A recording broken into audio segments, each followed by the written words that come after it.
Hello, everybody, and welcome back to another episode of We Watch Shudder. My name is Michelle, and who's here with me? It's JD! It's JD! It's always JD. So Every far, time. it has always been JD, which Every makes single sense because time. you started the podcast, basically, and just asked me to join, so it would be weird if I was the one who was here and you were not. I would like to reframe that with the idea that we started the podcast. I just happened to be the one who brought the idea to you. But I think you have every bit as foundational a part in this podcast as I do. All I did was have the idea. Well, I appreciate that, and it makes sense because we watch Shudder. It's We not do. just JD watches Shudder. No. We watch Shudder. That's how For this all those of- started. Yep. For those of you unfamiliar, Shudder is basically the Netflix of horror, and Yes. we watch a lot of it. They put out a lot of content. We are not sponsored. We just really like horror movies. And so in order to express our love of horror, we decided we would start talking to the masses about movies that come out. And JD, what movie are we checking out today? Today we are talking about the latest Shudder exclusive release called Watcher. Came out in theaters earlier this year, and then is now available for streaming on the Shudder service. Hey, I have an idea. Why don't I read the description of the movie straight from the Shudder website? That's such a good idea. We should do that every episode. We really should. I wonder, man, should we go back and record all of these again? Yeah, I guess wait. we'll go back and add it in. Oh, wait, no, we do this every time. That's, I almost forgot. I know, right? Anyway, guys, we like to have fun sometimes. Watcher, directed by Chloe Okuno. As a serial killer stalks the city, a young actress who just moved to town with her boyfriend notices a mysterious stranger watching her from across the street in this terrifying thriller. A Shudder exclusive. That is a heckin' brief summary, and I love it. Agreed. Should I give you my spoiler-free Michelle, thoughts? Or would you like I to go would first? love it if you would give me your spoiler-free thoughts on Chloe Okuno's Watcher. Okay. There's a lot of stuff I'm going to have to say when we get to the spoiler section, but for now I will just say this woman needs a hobby. 2 skulls out of 5. Oh my God! I got to be honest. I'm not really all that surprised, and we'll talk about why when we get into the spoilers section. I was like, this movie reminds me a lot of a movie some of you may have seen called Lucky. In a lot of ways, it reminds me of that. Yeah, and it in a lot of ways it's very different, but it's very similar. And so the whole time, and I am aware of Michelle's feelings on that film, and so the whole time I was like, I thought it was similar enough that there was a good chance you wouldn't like it, but different enough that there was a good chance you might be able to enjoy it. So honestly, a 2 skulls is not really a surprise for me. I frickin' love this movie. I thought it was fantastic. I will explain to you why when we get into that spoiler section. I really, really, really enjoyed this one. I think there's, first of all, just from a technical standpoint, some beautiful photography here. Some really, really well done stuff so far as like creating a feeling of voyeurism and that sort of thing. Really enjoyed that. There are things that the story does all I'm going to say is there's a thing that happens and they got me. And I'll explain in detail when we get into the spoiler things. And I think you'll understand why this affected me as much as it did. I'm giving this one 4.5 skulls.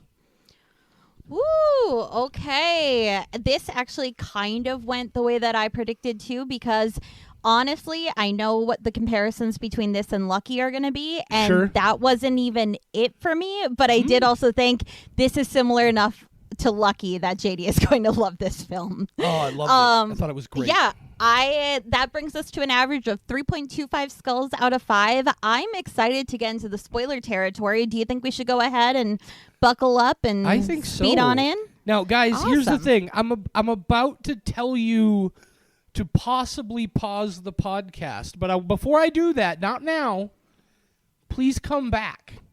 Okay? Yeah, we always forget to remind you. Please come back. Everybody just stops listening at the 5-minute mark. Right. They just never come back. What we're Never. going to do here is, if you want to go watch the movie before we get into all the spoilery territory and talk about what we did and didn't love about it, we are going to ruin the ending. Right. Well, yeah, we're gonna spoil everything about this movie when we talk about it. We have to, to have any kind of meaningful dialogue about the film. So, if you don't want anything spoiled, when I say so, hit that pause button, but then make sure you come back. Please? Please. Please come back. We're so desperate. I think we're married to a bit, and we have absolutely no idea if people actually enjoy it or not, and I don't care, because We don't know. We have no idea how long people listen for. We see if they hit play for like a second. That's all we know. Hey, Spreaker tells us if they listen for 60 seconds at least. Oh, okay. So who knows? So who cares? Anyway, guys, who cares if they just listen for 5 minutes? Thank you for joining us. Absolutely. Have a good day. if you're still listening for some reason and you don't want the movie spoiled for you, now is when you want to hit that pause button right now. All right, Michelle. How do you want to do this? Do you want to level your criticisms, or should I go off on tear about what I loved? I have to divide my thoughts in a different way than criticisms and pros. Okay. I have to talk about what actually happened in the movie versus the message of the movie. Okay.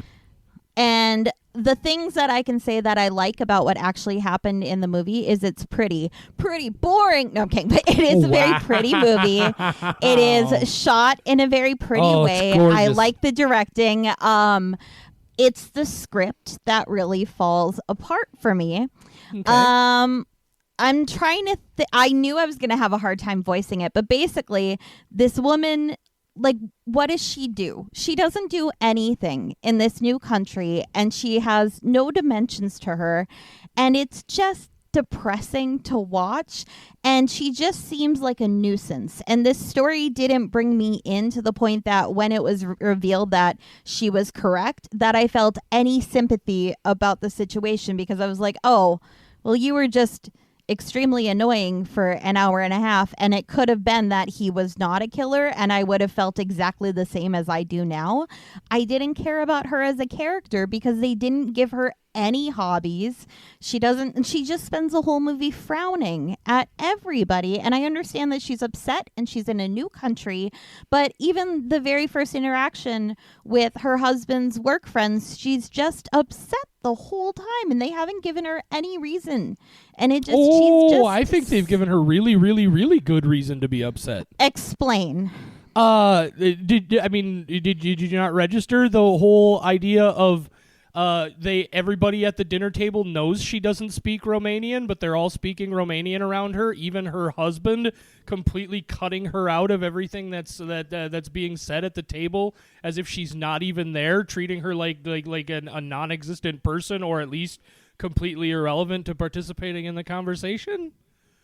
If somebody else came into my home and this was not their main language, I would find it hard to learn the language that they're speaking to communicate. I would not blame, or if let's say I was in that situation, that would be a better way to put it, and I was in somebody else's home and they're fluent in one language, I wouldn't expect them to cater to me. I would expect my husband to be a little bit more on board and communicate, but these are also his colleagues. Right, but these are two things against that point. These are people who are guests in her home, not her in their home. They're guests in her home. And all of these people at the table make it very clear in that scene that they all speak both English and Romanian fluently. So it wouldn't be a problem for them whatsoever to be speaking English to make sure that she can be part of this situation. They just don't. And I think that adds to the isolation. You talk about how she doesn't do anything. When we look at the story, I knew we were going to get heated in this one. Go. No, I agree with you that she's a very isolated person. I think that's the whole point, right? Oh, I agree. It is. The idea, like, she's moved to Romania because her husband got a promotion. She knows nobody there. And literally, from the moment she gets there, she's being stalked by this dude. I wouldn't want to leave the house either. Like, from the moment she gets there, this is a presence in her life, and nobody is believing her. She has very few outlets whatsoever. I feel like her isolation is very understandable, reasonable, and I don't know. I just took it in a completely different way than you did. I didn't have a problem with that element of the character at all. I think she's completely lost, stranger in a strange land where she's, again, not aggressively, but very passively being isolated in so many of these interactions. There are so many of those scenes where the husband is having conversations in Romanian and you see her just look at him and you can see in her face could you please speak English around me, to the point that it finally boils over towards the end. And like hang on, we can't get to the end yet. Right, take a breath. Hang on. Go ahead. Your turn. Okay, oh, the this husband is fun. I know, the husband is an asshole. We are in agreement about that. She is so mean to her guests, and I think we have different what guests was she mean to? The colleagues. It's not their fault that English is not their first language. But they clearly display in the scene that they speak They English can speak fluently. it, but it's not the language that they spend most of their day speaking in. Yeah, but they're in her home. And see, I think that's different too, because I feel like you have to be a good host more than you have to be a good guest. And I think we just differ on that. To me, it has nothing to do with ultimately whose house it is or not. If you have three people who both speak two languages equally well, and you have one person who only speaks one of those languages, it's rude to speak the language that one person doesn't speak. I don't think anything she did in that situation, those people are terrible to her. They have no respect for her as a person. They have no consideration for any of her thoughts or input on anything that's being said, to the point that when they finally all figure out that, oh, she's not some dummy and she's actually been reading books and learning how to speak this language, like that. They're all just completely dumbfounded. But that's later on in the film that they sure. are huge jerks to her. I'm just talking about that first dinner. Like, she immediately was just, I don't know. I do blame the husband. I felt like she kind of blamed them a little bit. And I don't know. You're kind of winning me over with the idea a little bit. Yes.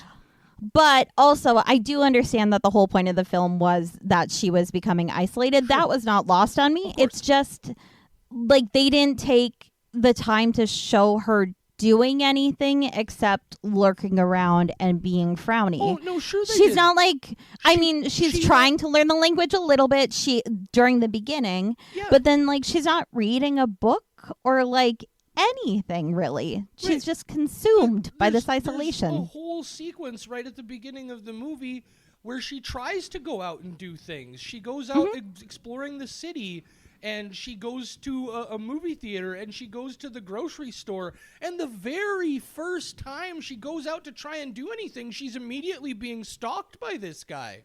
I wouldn't go out again either. I'd be terrified. Like, are you kidding? I feel like the reasons she does so few things and stays inside so much are very clear to me.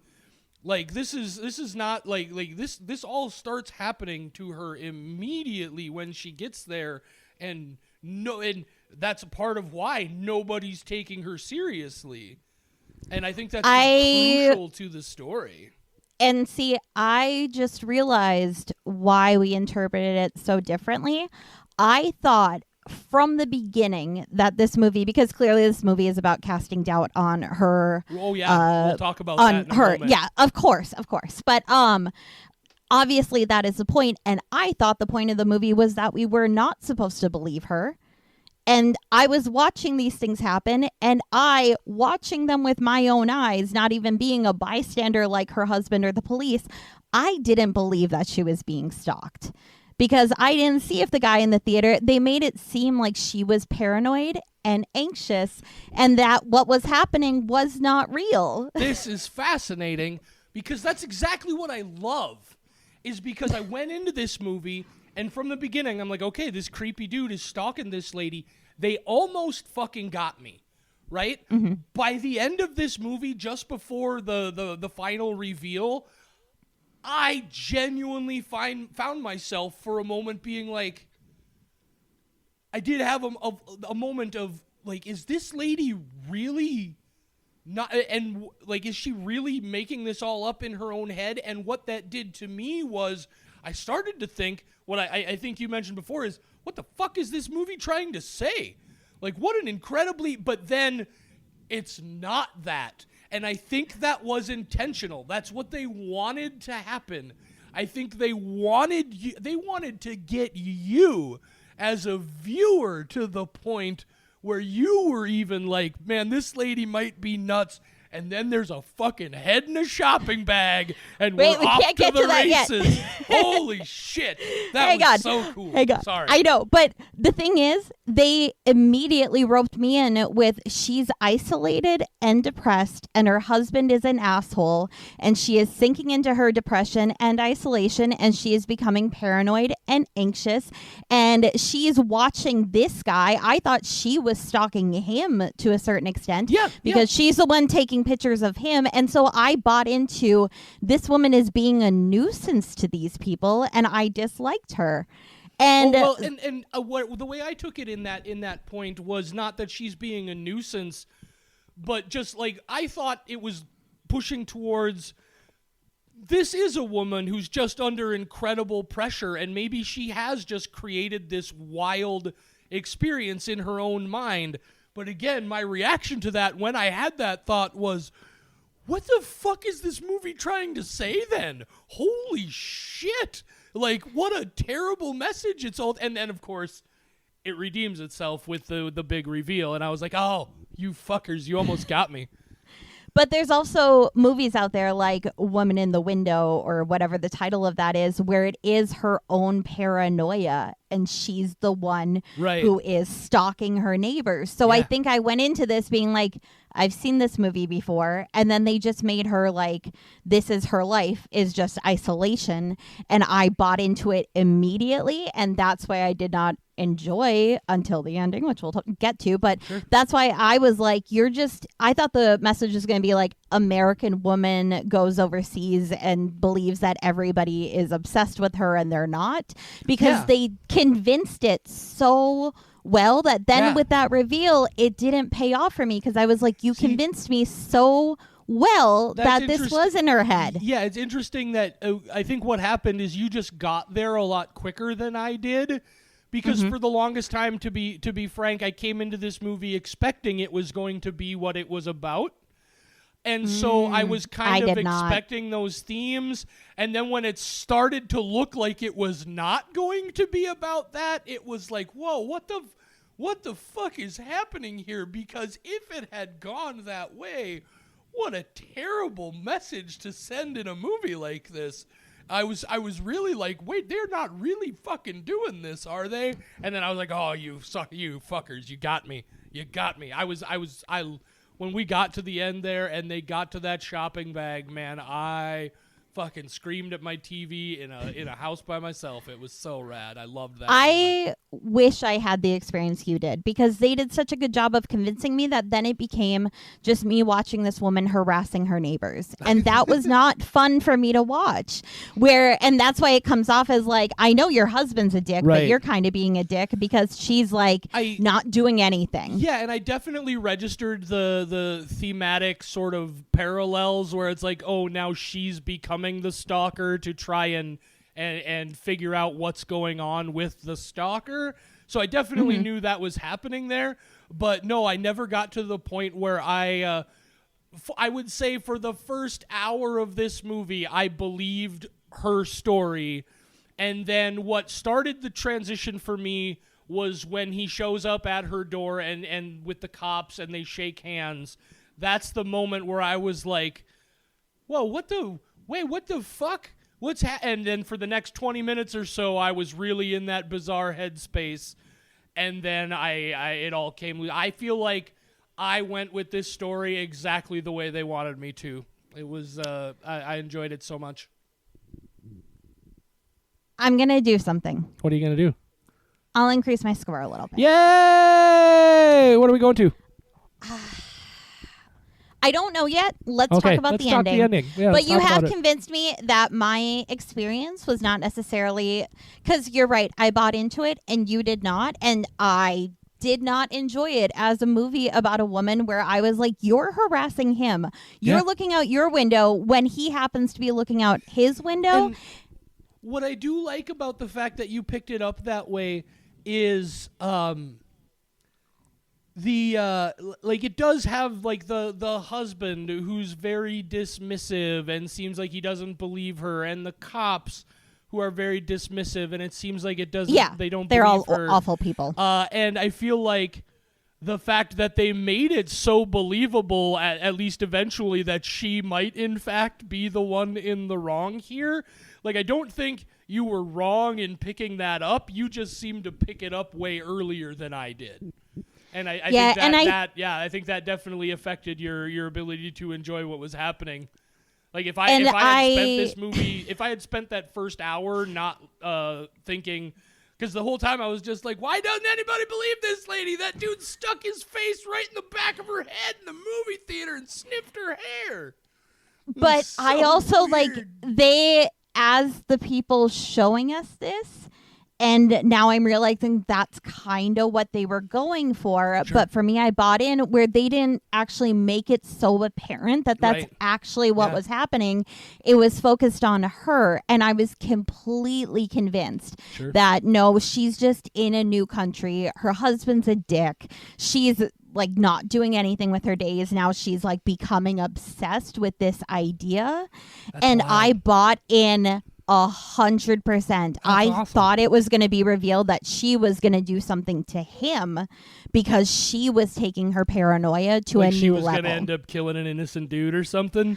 That's Yeah, exactly I where I was- thought it I was was going. really- I thought she was stalking him. It's because once I got to that point where I started to believe that maybe the point of the movie was she was wrong, I did think that. I was like, fuck, are they gonna not only have her be this crazy lady who accused an innocent person, but she's gonna kill this dude? Like, or what? Anyway, we keep mentioning that we want to talk about the end. Tell us about the Let's end go of the ahead show. and get to it. Okay, so in case you haven't watched this movie, she goes next door and her only new friend in this strange land, this new land to her, her head is gone. Right. You don't bury the lead. So she ends up on like a subway train, and Oh, we're going back even further. Yeah. and so because we got to talk about the bag. She ends up so I want to talk about this because it's such a fucking amazing shot. And as long as I'm gonna do that, I do want to mention. I talk about how this movie is shot in a very beautiful way. Like you mentioned it as well. I specifically very like there are a couple of shots where it's like a portrait frame through a window, and you're seeing like a full room sequence, and the shot just slowly pulls back. And we That watch voyeurism that, aspect. Yeah, you watch that action just for way too long. Really enjoyed those. But this shot, so she's on this subway train right before the big climax. She seems like she dozes off maybe for just a moment from the stress. When she wakes up, dude is on the train with her. And then something happens and the train stops and she gets up and she's thinking about getting off. And then the train doesn't move, so she sits back down and the dude comes over and sits down and starts having a conversation with her. And this is where it really drove it home to me. I was like, Jesus, what is this movie doing? And then they have that where she's staring at him and they shift focus to that shopping bag. And when I first see it, I don't have why are they showing me this shopping bag? And I don't know how the fuck they did it, but that shot just slowly zooms in on that shopping bag. And I swear to God, not a half a second before the shot cuts away, I literally screamed in my house, there's a fucking head in the bag! And oh my God, I loved that moment so much. Hang on. Because here's the thing. Just like those books where you put your face against them and you go cross-eyed and you come back out of them and it's a peacock, Uh-huh. I never saw the head. Oh, you didn't know what was in the bag? You never picked it up? No, Yes. I definitely picked up on she is suspicious for something. Right. And I think that's, again, they played it. Oh, my God. And that's why I'm increasing my score, because they played it so well that I felt like as a viewer, I did not know what I was viewing, and it made it a miserable experience for me. It's so well done. It's all in shadow and contours on the bag. And it's got to be a digitally I'm going to go back and look for it. It's got to be a digitally manipulated shot, right? But I'm watching them zoom in on this bag, and you never fully see it, right? It's never in detail, but they give you just enough for you to be able to say, oh my God, it looks like there's a fucking head in that bag. And then we find out there is a fucking head in that bag, and this dude has been a psychopath the whole time. And I was like, oh, you motherfuckers. I had made the turn and fully bought into this lady is actually crazy and this isn't really happening, and I was ready to hate this movie. And then when it all locked back in, I was like, oh, fuck, that's so good. So good.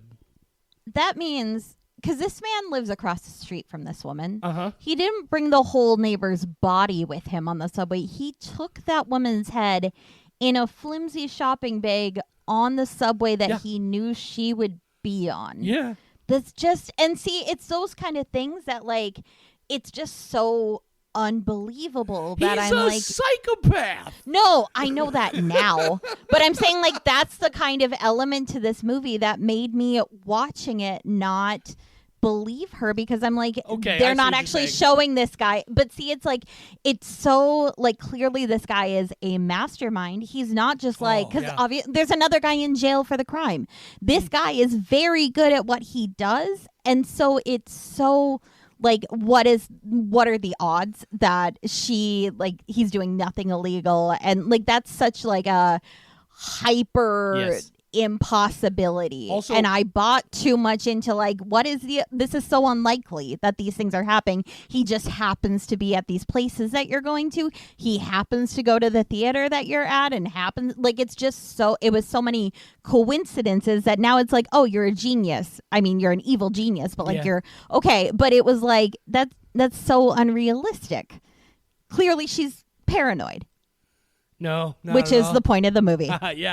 Yeah, I feel like Bern Gorman was the best possible casting for that role because how do I want to say that?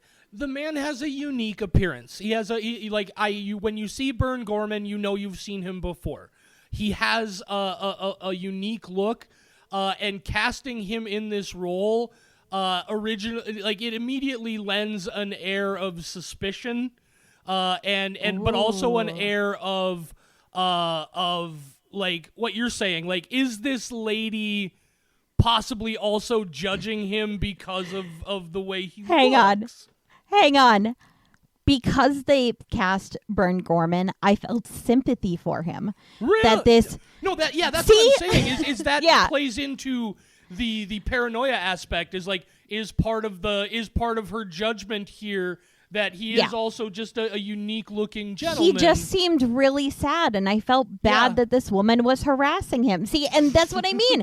This movie was too good at what they did. They hammered it too home. Yeah. And they hammered it home too much. I get that. I would have liked, because, I mean, at the grocery store part, it was like, okay, this seems kind of believable, but then that's the strongest evidence throughout the entire film. That's also why I come down on about a 4.5 and not a full 5 skulls, is I do understand what you're saying. Like, this movie does make some choices that make it very possible for what happened to you to happen to people. They could have done this a little bit in a little bit stronger way to really drive everything home and not fully convince people so well that she might be a crazy person who's making this all up. So yeah, I think there was definitely some work that could be done there.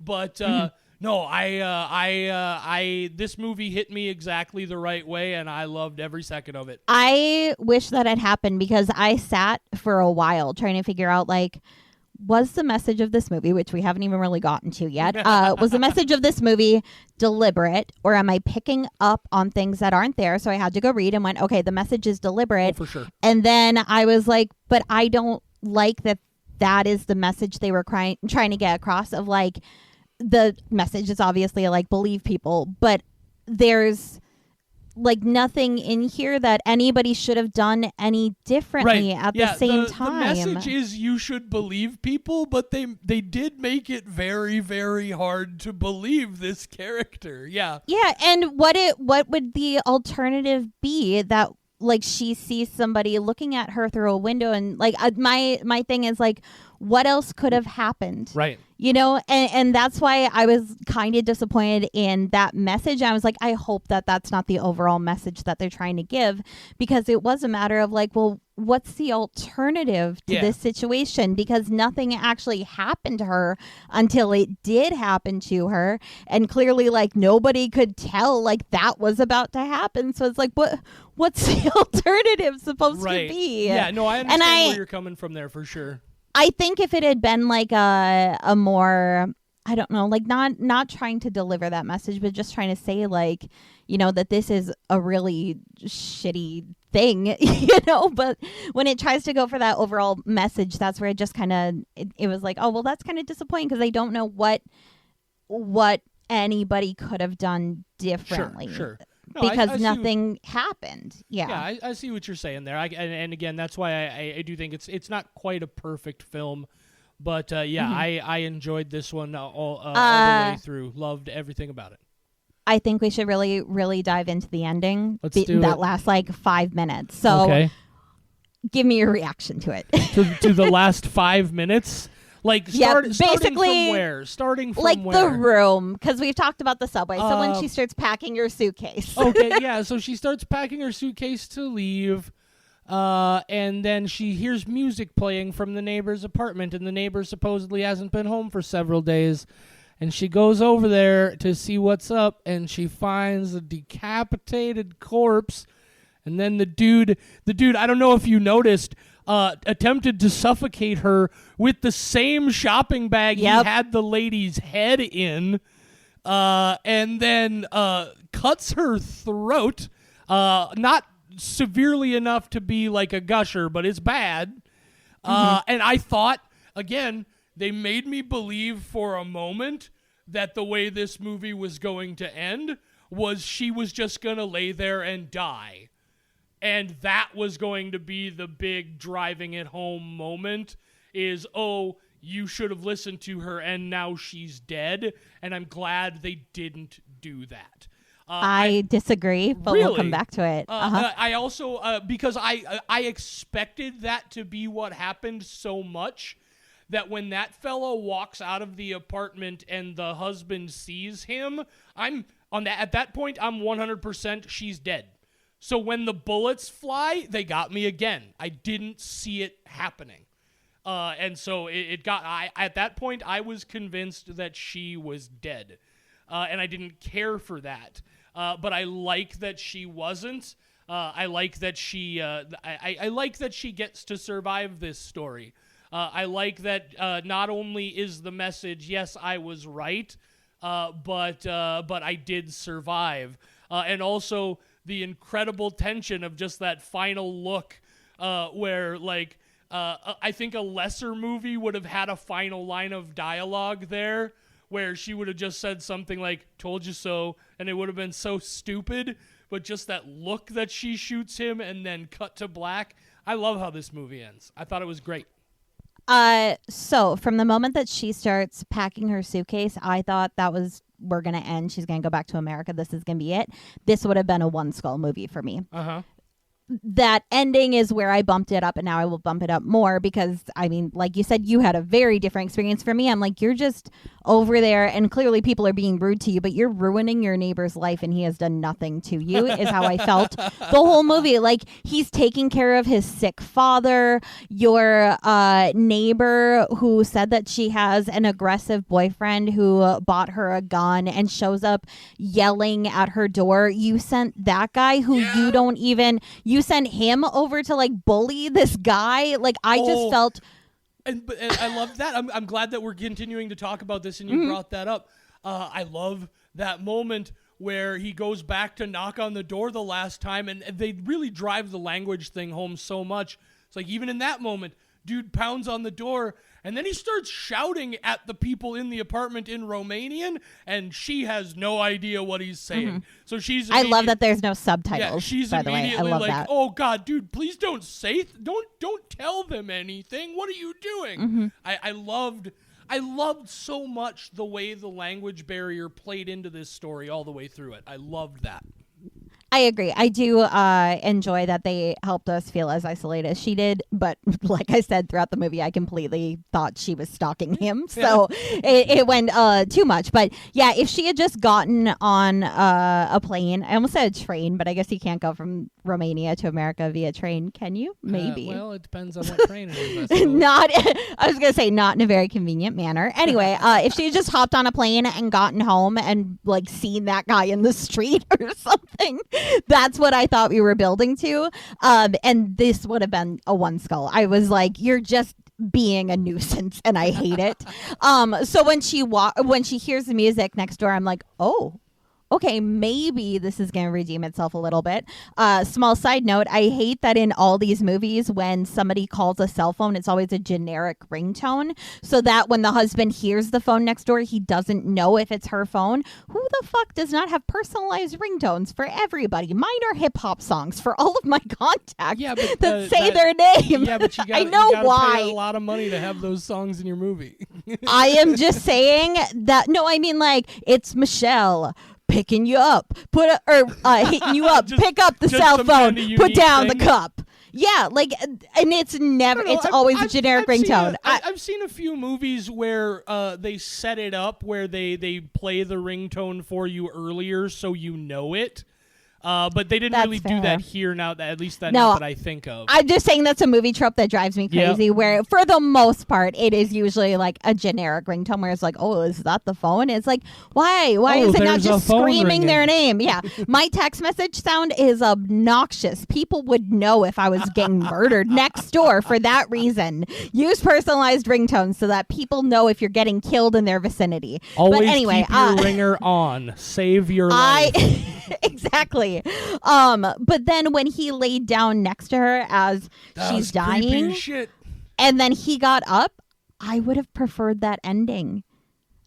But I think that's because I was convinced that she was paranoid the whole time. Sure. And I think her dying after all of that would have sent a bigger message for me. Right. But also, we had very different experiences where for me, if she had died, I would have been like, oh, fuck, I wish people had believed her. Yeah, to be sure, if it had ended that way with her dead there, it certainly wouldn't have ruined the movie for me by any means. I was prepared to just be like, oh, shit, that's bleak. Because... that's what I wanted. I wanted the bleak, I was like, depressing ending. I can work with a bleak and nihilistic ending as long as I feel like it had been earned. My reaction to that would have been like, man, I wouldn't have done it like that, but I totally get what they're doing there, and holy shit, that's bleak. But no, for me, it was just a little bit better that she did in fact outsmart him and fake her own death, and then blow his stupid head off. Well, not his head, but she shot him like 4 times. It was pretty great. Yeah. One thing I do want to mention before I forget about it, and I'm so glad it didn't happen, is so this movie takes place in Romania, right?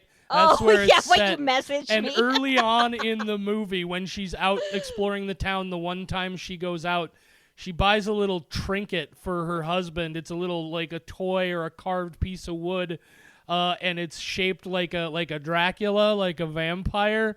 And so I saw that, and they're in Romania, and I just said to myself, and I sent Michelle a text message, if this turns out to be some sort of surprise vampire movie, I'm going to be fucking pissed.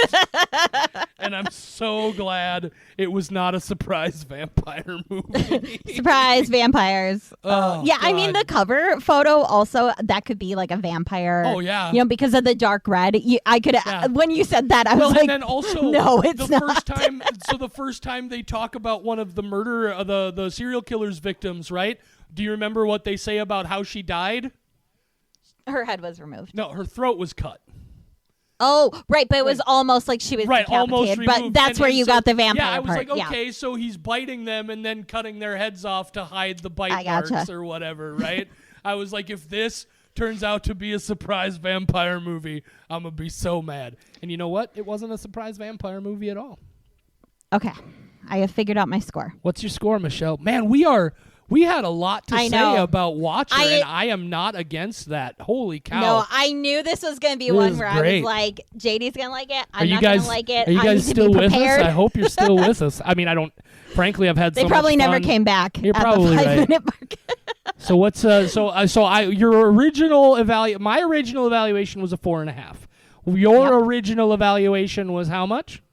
2. 2. And where are we coming down on your revised evaluation? I'm going with a 3.5. Yay! I think now, knowing what I know, if I rewatched it, I would pick up on more of the hints that you did.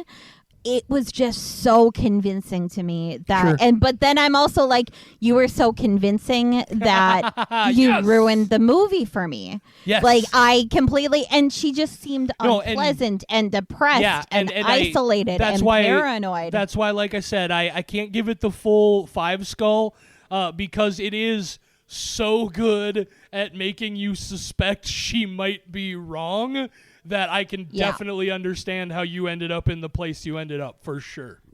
Yeah, and I wish I hadn't. I was hoping that they would cast more doubt, but they convinced me that she was stalking him and she was going to murder him. And I thought, as an observer watching from her perspective, that if that was not the case, that they would show us more. Sure. I thought they would show us why she felt so alarmed, but I didn't think they really did that too well.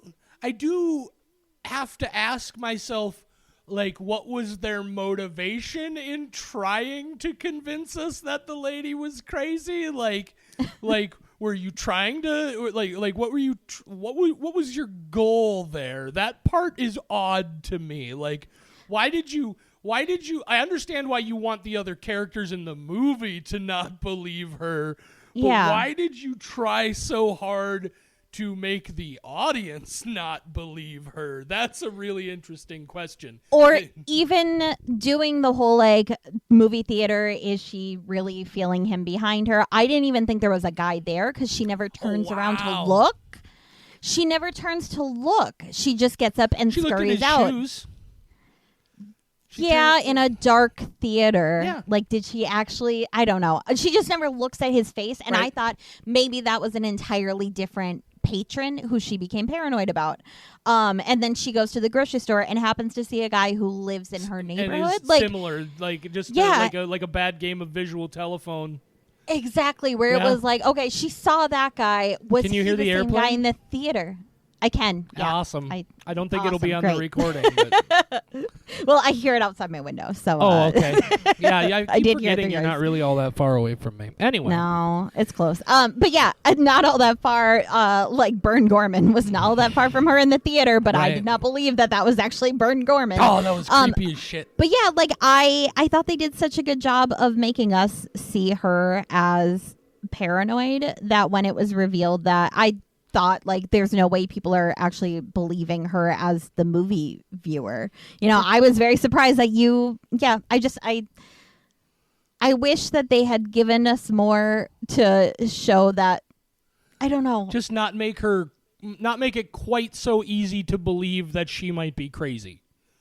Yes. Yeah. I wish they had given us tiny, tiny hints that could have cast more doubt after convincing us so solidly that she was paranoid. Because not to belabor the point, but if they're still with us, they're still with us. So let's because, like I said, to me, if what you're trying to do is convince your audience that she's crazy when she's not in fact crazy, like, that's kind of mean, right? Like, that the whole point there ends up, it seems like the point of that is, see, you are a jerk too, because you didn't believe her either. And that's a weird thing to do with a movie. And I also feel like that. I don't feel attacked by the concept, but I don't feel like it was well executed. Right, for sure. I didn't feel like, I'm a bad person. I went, Well, okay, yeah, so she was right, but like, what are the fucking odds that Right. she was right when he gave her, honestly, zero evidence? He didn't actually, like, he could have just been also a neighbor. Like, there was not, I went like, yeah, okay, I mean, I don't regret not believing her because, like, Yeah. how the fuck would I think subconsciously, like I said, I think subconsciously I just came into this movie with the belief where, like, there's no way this lady is going to be the bad guy in this story. And so that's why it took so long for me to get to that point. But even then, they still convinced me. I got to, like, holy shit, is she going to be the bad guy? And thankfully not. Guys, Crazy. Watcher, I think we would both agree, regardless of our takes on it, that this is one people should check out if they haven't already. I mean, we've basically ruined the movie for you if you haven't watched it yet. But no, I do want to definitely- make one, not a plot thing. I just want to tell you something that I found very interesting course. because, like I said, I had to go look and see what was the message. Was it actually there, or am I making this up? Because then I was like, that's your fucking message, and I didn't enjoy it. Mhm. But the original script was the couple was in this situation. It wasn't her alone. And I thought that would have been very interesting. And I do like that they made it more just about her instead of, because I guess it would be easier to believe that two people seeing something is actually happening. Right. Whereas if it's just her, we like, are you paranoid? Are you Yes. not paranoid? Yes. Yeah. And I thought that was an interesting move, and I agree with that. I just wish they hadn't done such a good job of it because it ruined it for me. I'm glad you looked into that a little further and found that little bit of information, because I almost forgot one other thing that I did want to mention is this movie had one of the most confusing credits I've ever seen in my life. I've never seen it before. And what it said was it says screenplay by Chloe Okuno based on a screenplay by somebody else. And I'm like, wait, what? Like, it's a screenplay adapted that's from why. a screenplay? And I just thought that was weird. And now I totally get it. She rewrote Basically, the idea. we were yeah. like, we have a basic script here. We think you have some elements that are worth keeping, and we're willing to give you a credit on it, but we're going to rewrite like half your movie. Yeah. That works. I also have to say that I really enjoyed doing this podcast with you because I would have watched this and been like, that was fucking stupid, and gone on with my life. I never would have analyzed it to this depth of Go like, back wait, and other look people? at the bag. I'm telling you, you will be. Oh, if you, I've got it pulled up. I'm going to be watching awesome. it for sure. Yeah. Awesome. And you guys, if you haven't seen it, go back and look again at the plastic bag on the subway. There's a fucking head in that bag. I'm going to skip a couple seconds and see if the scene is different, and I will get back to you. Right on. I'll be curious to see if it's like digitally enhanced, if the lighting is the same and your eyes just focus on it. I'm going to be checking that out a lot because that's very interesting. I never saw it. I just knew she felt suspicious for some reason, and I felt suspicious with her, but I didn't know why. I think that, again, was part of the idea. I think they wanted to make it possible for you to see it, but also possible that you might miss it. Yep. Which, again, Yep. brings me back to, okay, but what were you trying to do by making your audience not even believe her? It's an interesting choice. But, yeah. I think it was a haha gotcha moment Yeah, at the end yeah. that just fell flat for me. So, yeah, man, we're 48 minutes into this thing. I and I love know. it. I thank you guys so much for sticking around. A couple of things that we want to talk about before we get out of here. First of all, make sure you're following us on the social media. We've got Facebook, Instagram, Twitter, and TikTok. It's at We Watch Shudder on all of those platforms. If you haven't given us a like or a rating or a subscribe wherever you listen to us, make sure you do that for us. We would very much appreciate But only if that. it's a good rating. Right, Only yeah. if we're delicate Yeah, don't be a people, jerk. and we If will you cry. got bad things to say, keep it to yourself. Listen to your mom. Or message us. As you can see, we are very we discuss things, so we're Yeah. fine talking to you if you don't like us. Absolutely. Just Give please us, don't be shoot us mean a and line. give us We'd a love- 1-star. Even if you know what, even if you do like us, shoot us a line. We would love to talk to people who enjoy our work too. We'd love It's to been hear so from you cool wherever talking you've to been. who Yeah. listens. Yeah. Meeting people from. We got Got Samuel in San Jose and Isabel in Germany and is it Alex? I almost said the Adam UK. in the UK and all our friends here in Fargo and down in Texas and all over the place. Oh gosh, Michelle. Remember last week when we told everybody we finally got our brand new super cool We Watch Shudder logo from Of the Dead Designs? I don't remember that. You don't remember that? I'm sorry, I broke an improv rule. Oh. Yes, and yes, and Michelle.